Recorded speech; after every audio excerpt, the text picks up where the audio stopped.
And the fact that it's in Utah was always, for everybody, kind of, as Cooper says, this extra subversive aspect to it.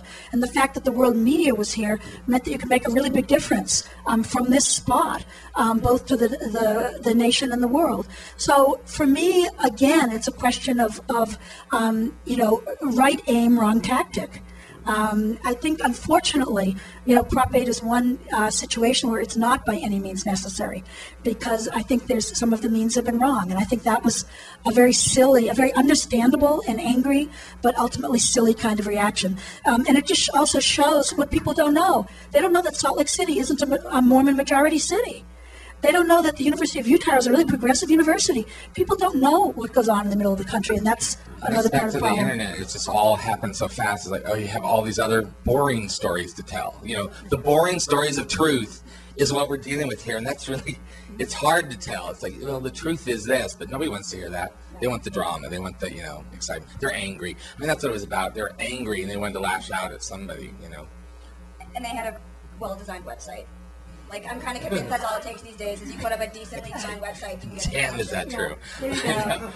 Okay, so we've got people waiting very patiently at the mic, so let's hear from some people. Yep. My question is particularly to the two proud activists, thank you, on the panel. Can you say a little bit more about the coming out isn't enough? I think it's really important to hear the content of the conversations you're suggesting we have, and specifically, either Matt or Rashad, if you could say a little bit more about the study that came out, I think about 2 weeks ago, that showed that 70% of voting Californians knew at least one gay person, and they still voted yes. To unpack that a little bit more, because coming out, just being gay, living your nice lifestyle isn't enough. Can I reframe your question, if you don't mind? That coming out is an important first step, but what should come after it? Can we do that? And a little bit of the messages of the content of those conversations, because I think you got a great audience here to have those conversations. Fabulous. But let us gather a few more questions, and then we'll answer all of them.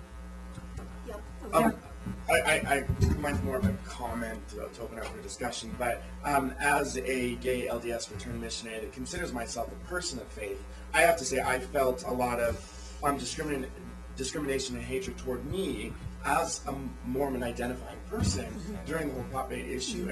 And I feel here in the gay community, regardless of whatever other identifiers you may have, whether it be Latino or African American or Mormon or whatever it might be, there's that inherent discrimination within the gay community, and what can we do to eliminate that and unite on that level as well as our other identifiers? And basically that's.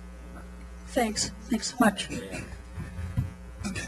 Sorry, my voice is leaking. First I want to applaud Rashad.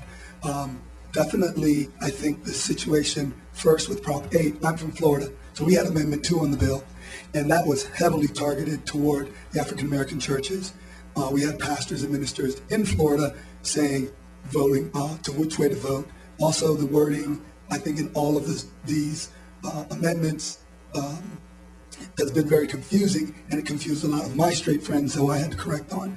But the point that I wanted to make is we need people like Rashad, because again, in the African American community, it's being homosexual is looked at a lot differently than being a Caucasian gay. If you are an African American, it is very, very extremely dangerous. So there is a vast difference.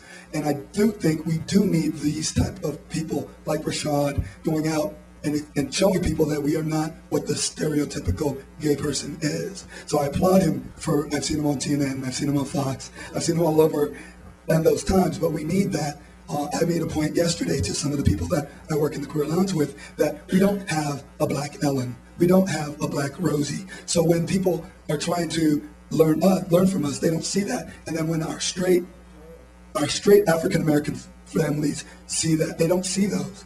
All they see is the white.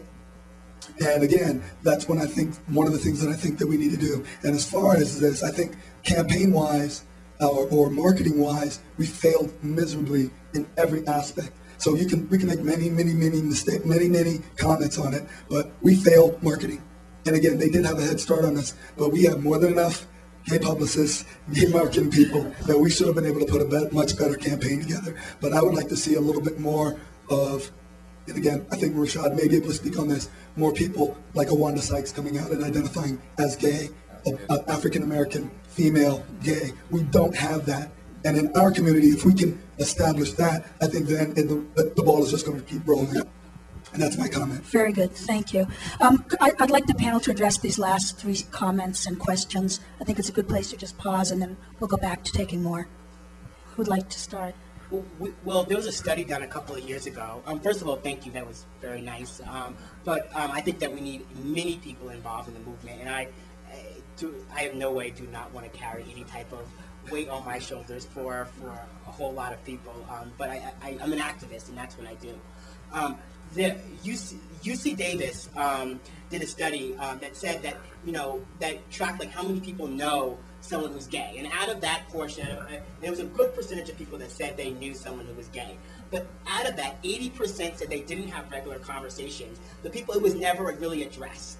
And so out of all of the people that said they knew someone who was gay, 80% of those people said they didn't regularly have those type of conversations. And so the conversations at work where you may code switch, and maybe not talk about what you did there over the weekend. I may not mention your partner. You may just say, I went to a movie, and not say who you went to a movie with.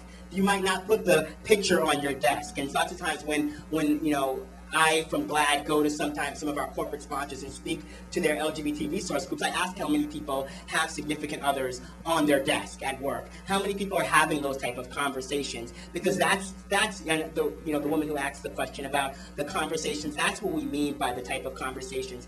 It is important that someone knows someone who's gay, but what we found over and over in focus groups, when we watched the videos over and over again, we saw people who said, yeah, I work with this lesbian, but she doesn't really talk about it. I don't think that it's really a big deal. She does what she does, and I don't think that she's all one of them activists who have signs, and people would really use the folks that they knew in their lives as a way to rationalize why they could vote no, because those gays and lesbians didn't talk to them about their needs, about the responsibilities, about what this amendment would do to their lives, and so it was almost in many ways that the gays and lesbians that they didn't know, who they didn't have the conversations with, were the crutch that allowed them to vote the wrong way and make them feel like, well, I'm not homophobic. I'm nice to the gay person in the office. I'm friendly with them. I just don't really feel like I have to have conversations. And since they don't bring it up, they don't either. And I think when gays and lesbians don't bring it up, it's almost assumed that we don't need marriage, that we're okay with domestic partnership. I mean, I got into it with a yes-on-ater a couple days ago and said, oh, well, what relationship do you have to anyone gay? And he's like, oh, well, my sister's gay, and she lives with her girlfriend, and she doesn't even want to get married. So I do think, right now, every gay and lesbian in California and everywhere is an activist. Whether you want to be or not, whether you admit it or not, we all are just implicit activists. Very good. Does anybody want to address the question about what to say after coming out? What kinds of conversations have to go on? I mean, you've made some very good points exactly about that, Rashad. Does anyone else want to address that? Well, I think just to the extent that we know it, it really is just you've got to talk to people about the ways in which being gay makes life more challenging or more difficult. And it doesn't have to be grand things. At the Thanksgiving dinner at my sister's house 3 years ago, I told a little story about not being able to get a rental car company to recognize that my partner and I were together and therefore didn't have to pay extra for both being drivers, and how humiliating it was to stand there and argue with this guy for 20 minutes about what his own company's policy was. And my sister and her family were stunned that anything like that went on. So it doesn't have to be anything great. It can be the perfectly mundane ways in which being gay makes your life a little bit different.